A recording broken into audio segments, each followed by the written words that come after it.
Good morning. It's Wednesday, September the 17th. My name is Tom, and this is your ReadyCore Daily Brief. Today, once you've built your blackout kit, the next question is always the same. How much is enough? We'll get to that in just a minute, but first let's get you up to speed with all the latest news from your RISAT team and the Daily SITREP.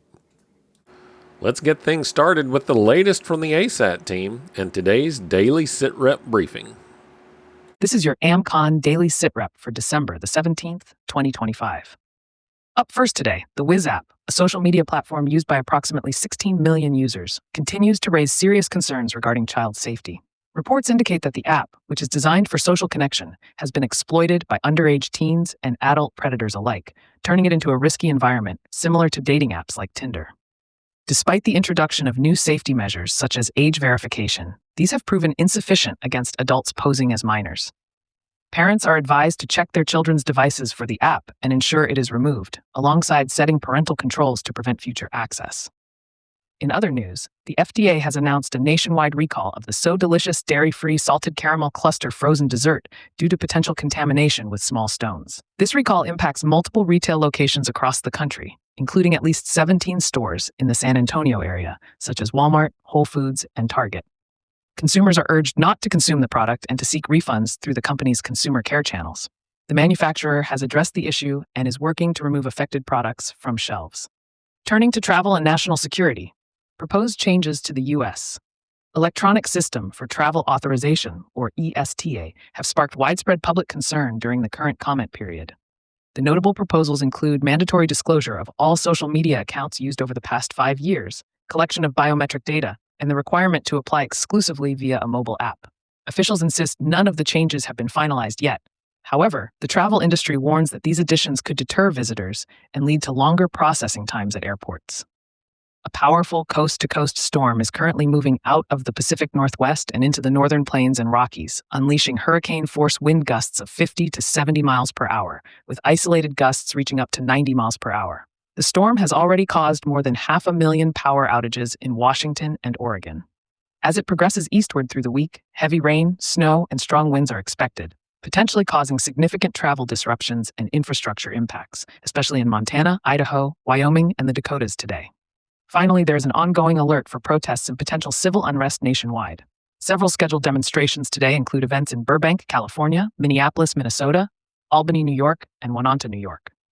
Members are advised to maintain situational awareness, know exit routes, and report any suspicious activity to authorities and their RISAT regional contacts. Today's weather summary highlights dangerous wind gusts and heavy snow, creating hazardous travel conditions from the northwest to the north-central U.S. Heavy rain is forecasted across parts of the Pacific Northwest, with above-average temperatures prevailing nationwide before cooler conditions settle in the northern plains and upper Midwest on Thursday. Elevated to critical fire weather is expected in eastern Colorado. Travelers should remain cautious and monitor updates as conditions evolve. Looking ahead, there are no significant American contingency events scheduled within the next 7 days. Members can access the American Contingency Members Only site to get the full report and more in-depth analysis of today's stories, along with practical preparedness tips, training opportunities, and resources to help you, your family, and your neighborhood stay crisis ready. Okay, so remember the Johnsons we talked about. When they finished their blackout kit, Ethan looked at the stack of flashlights and says, "Man, is that all we need?" The question is the one that keeps a lot of people stuck. We want a number, a line, a finish point. The reality is preparedness doesn't work that way. Enough changes with your family, your situation, your goals, even the time of year. So how do you figure out what's enough? Well, start by thinking in target days of autonomy. How many days do you want your household to function without outside help? For most families, 3 days covers short disruptions. 21 days builds resilience, and 90 days moves you towards sustainability. The right number for you depends on your comfort and your capacity, and frankly, how long you've been at it. Next, look at your categories of need: food, water, power, communications, health. Ask, could we meet this need for our target number of days? That question exposes the gap without panic. If you can't yet, that's fine. You just found one of your next projects. Finally, remember that preparedness scales with community. Your personal supplies matter, but your relationships multiply capability. A neighbor with a generator and you with stored fuel are both stronger than alone. Stronger together than alone.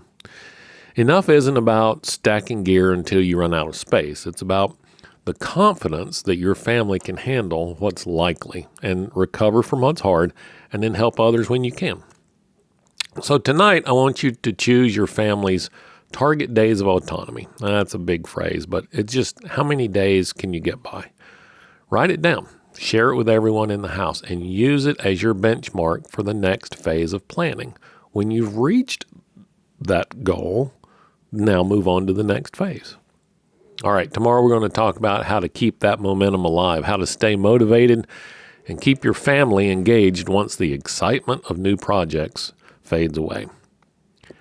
As always, thanks for listening to the Ready Core Daily Brief. If you're already a member, thank you. Be sure to check out the members-only platform and get all of your resources that are available as a member. And if you're not a member yet, it's really easy. All you have to do is visit AmericanContingency.com and join the network to start building your resilience today.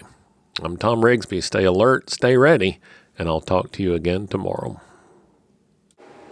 Thanks for listening to the AmCon Daily Brief. Members, your full resources are waiting on the members-only website and in your phone app. If you haven't joined yet, you can. Just visit AmericanContingency.com and get started today. And remember, preparedness grows when we share it. So send this podcast to someone you care about. I'm Tom Rigsby. Stay alert, stay ready, and I'll talk to you again tomorrow.